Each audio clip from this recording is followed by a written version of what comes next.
Welcome to Satan is My Superhero.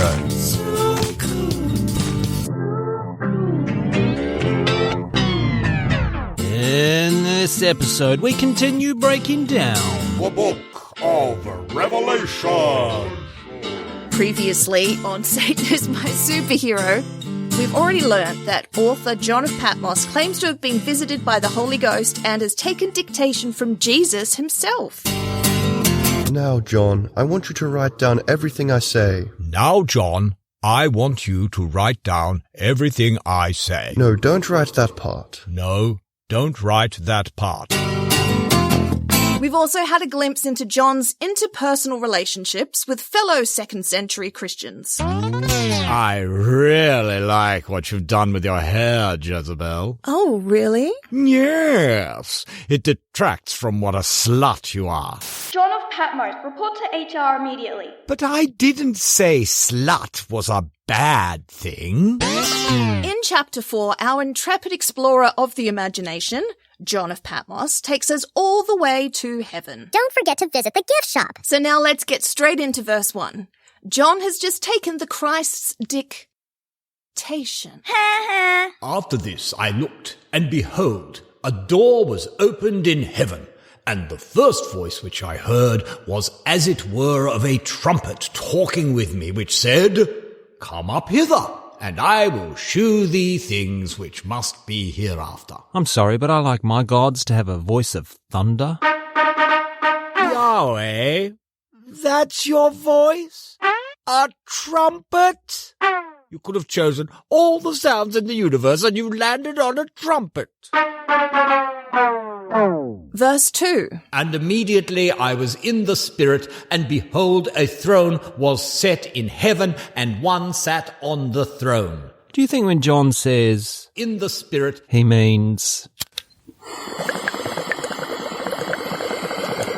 Yes, but let's keep reading and find out. Verse 3. and he that sat was to look upon like a jasper and a sardine stone, and there was a rainbow round about the throne in sight like unto an emerald. Jasper and sardine stone? A rainbow? Who was John's in the spirit dealer? I'll have what he's having, am I right? Okay, let's break this down. So first, And he that sat was to look upon like a jasper and a sardine stone. John saw a sardine sitting on a throne? that was a dolphin. Yeah, I couldn't find a sardine sound effect. Like, I don't even think they make them. And you thought the vocalizations of a mammal not sharing a common ancestor with sardines for at least 400 million years was an adequate replacement? Well, I did. Anywho, there wasn't a sardine or a dolphin sitting on the throne. Boo, dolphin hater. Jasper is a type of quartz. While it's not specified here, jasper comes in all colours but most commonly green. Which one? The olive one looks nice. Yeah, but what if the Lord's rocking one of the green jaspers? Does it really matter? Are you kidding me? I don't want to wear the wrong skirt and clash with Yahweh. Sardine stone is a red, semi-precious mineral known these days as carnelian. Did they call it sardine because back in John's day it was packed tightly into cans? No, it was a major export of the city Sardis, so... No sardines were used in the making of this Bible passage. That was a dolphin. So, as mentioned so long ago, while in the spirit, John saw a being that he described as looking like precious stones. I'm not saying I have any experience with hallucinogens, and I'm not saying that I've known lots of people with the experience of hallucinogens, but if I did, I would say this vision of beings that shine like precious stones is very common.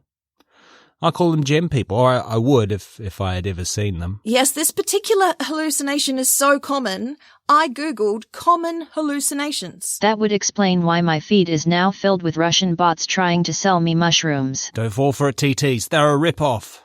Or so I've heard. Nothing to see here. Look away! Look away! The first academic paper I came across was published on the National Library of Medicine's website in 2022. 2022. Fuck. The very first case that paper details is a 57-year-old man with a history of type 2 diabetes mellitus presented with sudden onset, fully formed visual hallucinations. The paper then goes on to describe the man's experience. He described the appearance of multiple, normal-sized and proportioned people standing or sitting in the highway median, in the left visual field. These people were colourful in nature, but without otherwise distinct characteristics. And his distorted visual perceptions had evolved and now incorporated other abnormal visual phenomena of a colourful crystal sheen on the walls. So in response to your earlier question, yes, I think we know exactly what John means when he says he was... in the spirit. John has type 2 diabetes mellitus? I mean, maybe? And now for a sketch directed by our very own TTs. Internal. Hospital. Day. Cue ambient hospital sounds. Scene opens on the back of a nurse as she enters a critical care unit. We follow her to a bed occupied by a patient who has just experienced a near-death experience. NDE for those of us in the know. The patient speaks. I went to heaven and met Jesus. Did you? Next time you see the Christ, could you ask him about your insulin levels? Because while your spirit was in paradise, your body was jerking around on the floor, swallowing your tongue and shitting itself. Fade out ambient hospital sounds. End scene. How did I do? I have notes. Okay, now back to Revelation. Also of note here is the choice of jasper and sardine stones.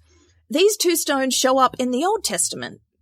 They are the first and the last of the 12 stones to be worn on the high priest's breastplate, as per the ridiculous instructions on how Yahweh is to be worshipped in the book of Exodus. Excuse me, Moses. Will Yahweh really turn us all to ash? If the first layer of curtains in the tabernacle isn't exactly 10 curtains, each 8 and 20 cubits long by 4 cubits wide, of fine twined blue, purple, and scarlet linen, inlaid with cherubims? Or is it just that your brother-in-law had exactly 10 curtains, each 8 and 20 cubits by 4 cubits wide, of fine twined blue, purple, and scarlet linen, inlaid with cherubims, in stock at his shop? Did you hear that trumpet? No. I think Yahweh is calling me. Coming, Lord! And finally, pulling apart verse 3 gives us... And there was a rainbow round about the throne in sight like unto an emerald. The rainbow could be taken to represent the rainbow, placed in the sky after the flood, to remind Yahweh he promised not to wipe out humanity with a flood again. That was Yahweh's post-it note. No, Yahweh, the rainbow means don't wipe out all the humans. Don't kill everyone, remember? I know, but you promised!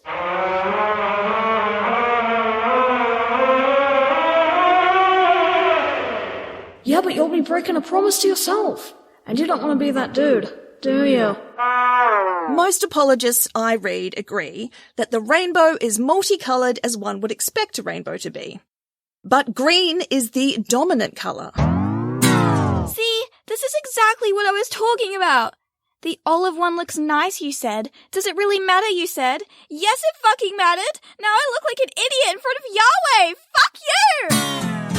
Verse 4. And round about the throne were 24 seats, and upon the seats I saw 24 elders sitting clothed in white raiment, and they had on their heads crowns of gold. You might be surprised to learn there are many theories about who these 24 elders are. Many disagree. These 24 elders might be the ones handpicked by King David back in the day. Eeny, meeny, miny, mo. In 1 Chronicles, we are fed a story of David drawing lots to decide the order in which 24 priests from 2 prominent families would serve at the temple.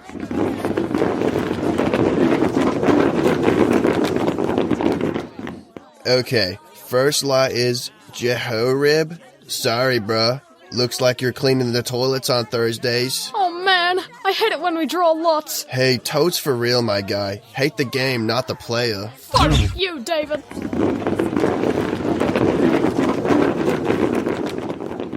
Verse 5. And out of the throne proceeded lightnings and thunderings and voices, and there were 7 lamps of fire burning before the throne, which are the 7 spirits of God. All right, lightnings and thunderings and voices. This is the Yahweh I know and love. Go away, trumpet. No one wants you here. Now these 7 lamps of fire burning before the throne are reminiscent of the 7 candlesticks from chapters 1 and 2 in this very book. But it's more likely John is referencing Exodus once again, where Moses was given very explicit instructions from Yahweh on how Yahweh ought best be worshipped. He mentioned 7 very specific and elaborate lamps. Excuse me, Moses. Don't you think it's weird that Yahweh specifically asks for pure gold lamps, beaten into the shape of an almond tree, with trunk, branches, flowers, and buds? And your cousin just happens to exclusively make pure gold lamps, beaten into the shape of an almond tree, with trunk, branches, flowers, and buds? Did you hear that trumpet? No. I think Yahweh is calling me. Coming, Lord! Verse 6. And before the throne there was a sea of glass like unto crystal, and in the midst of the throne and round about the throne were 4 beasts, full of eyes before and behind.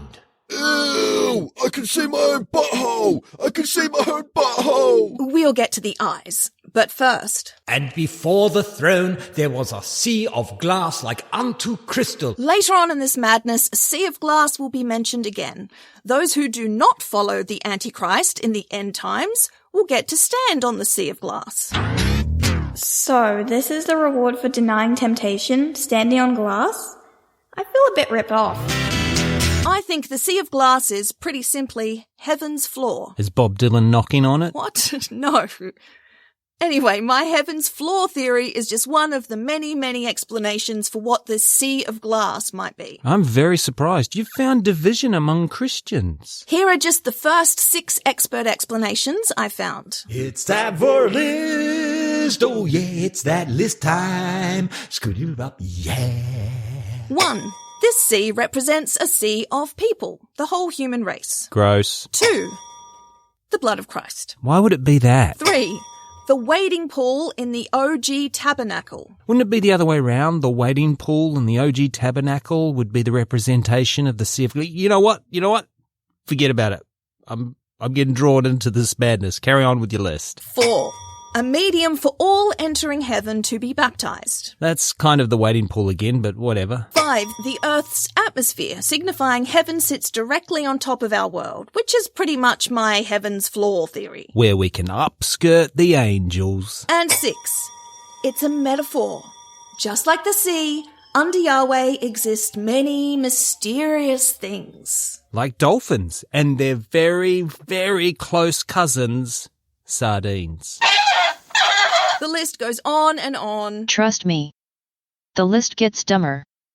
I had to limit her to 6. There is one more. I failed. My favourite was that it is the looking glass through which Yahweh looks down on the world. And that's why I always masturbate under the blanket. Perhaps John just imagined a really well-polished floor.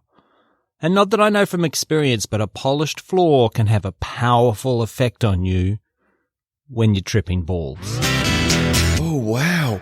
I can see myself in the floor. It's like I'm looking straight into my own soul. I can see everything. Like that time I kissed Michael Buckingham's ex on the swings.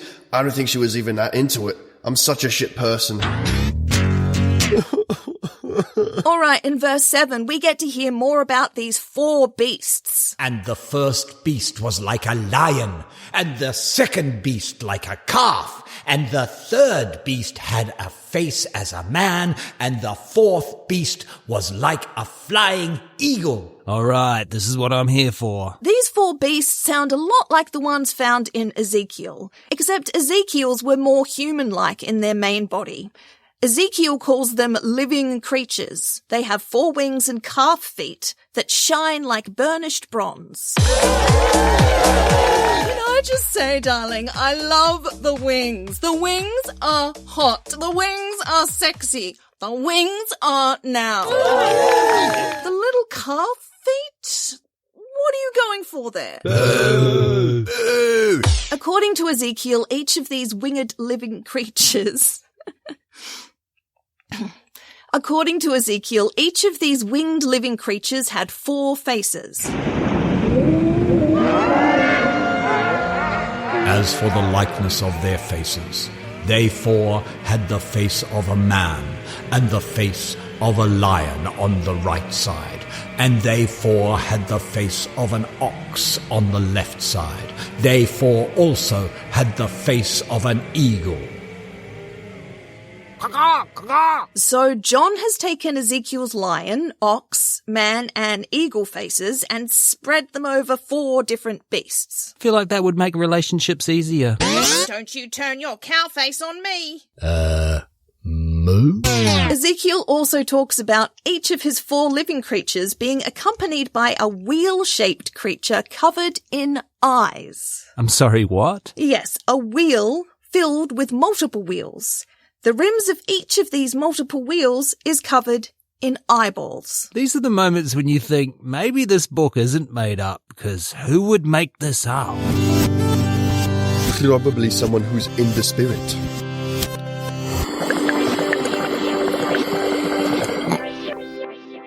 These eye-covered wheels move with the 4 living creatures, and Ezekiel says... The spirit of the living creature was in the wheels.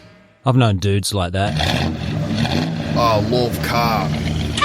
John simplified Ezekiel's creature design by losing the wheel and incorporating the eyes into the 4 beasts themselves. Ew! I can see my own butthole! I can see my own butthole! Side note, there are also 4 beasts mentioned in Daniel, and Daniel is certainly an influence on John, but those 4 beasts are just not quite the same. Suck it, Daniel. Your beasts suck. I said suck twice. I just feel like that could have been composed better. Is this a fast draft? Verse 8. And the 4 beasts had each of them 6 wings about them, and they were full of eyes within, and they rest not day and night, saying, Holy, holy, holy Lord God Almighty, which was and is to come. So Ezekiel's living creatures only had 4 wings, but in another book from the Old Testament, the seraphim, described by Isaiah, have 6 wings and buzz around the head of Yahweh screeching. Holy, holy, holy is the Lord of hosts. The whole earth is full of his glory. Which is pretty much exactly what John of Patmos just said. An eternity of 6-winged monsters buzzing around your head, chanting the same thing over and over. Of course that's how Yahweh spends eternity. Holy, holy, holy is the Lord of hosts. The whole earth is glory. Do you think we can stop now? Would you like to be turned into a pile of ash? Holy, holy, holy is the Lord of hosts. The whole earth is full of his glory. I feel confident making the case John's 4 beasts are a combination of Ezekiel's living creatures and Isaiah's seraphim. But just to be aware, as always, Many disagree. It's definitely not the obvious and simple thing. It's actually very obscure and I couldn't possibly explain it to you. It's too complicated. Is it though? Yeah. Verse 9. And when those beasts give glory and honour and thanks to him that sat on the throne, who liveth for ever and ever. Heaven sounds fun. Thank you, Yahweh, for creating us to exist forever in this place. Praising you over and over, every moment of every day, forever and ever. We totally don't wish for the sweet relief of oblivion every single moment of every single day. Verses 10 and 11. The 24 elders fall down before him that sat on the throne, and worship him that liveth for ever and ever, and cast their crowns before the throne, saying, Thou art worthy, O Lord, to receive glory and honor and power, for thou hast created all things, and for thy pleasure they are and were created. I know you mentioned it earlier, but there was way too much other stuff going on. What are priests doing wearing crowns? The priestly class wear crowns in the Bible. When else can they larp it up if not in their own book?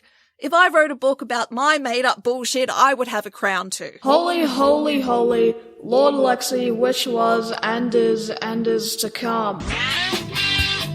You don't have to worship us forever. A simple 5-star rating will do.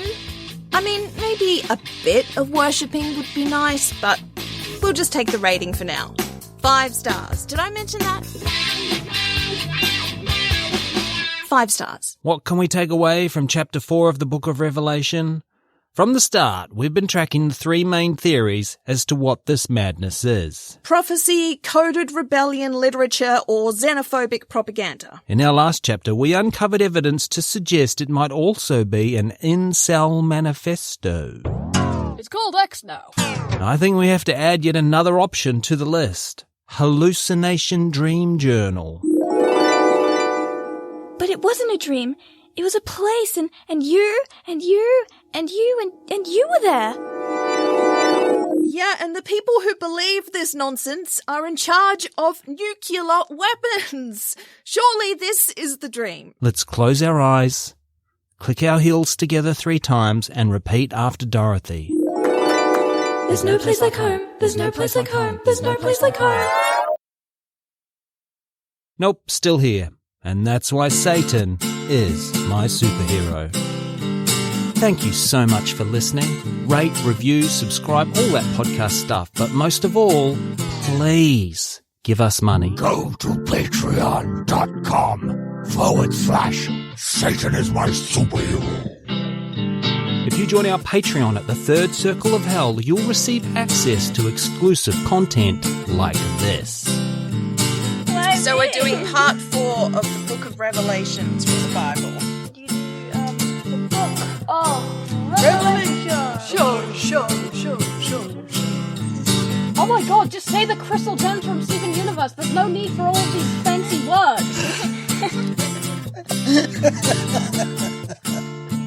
How can I make this about me?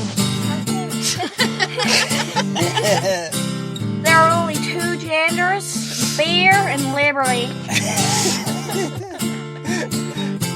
It's the first openly gay president. Roll credits. Check, please.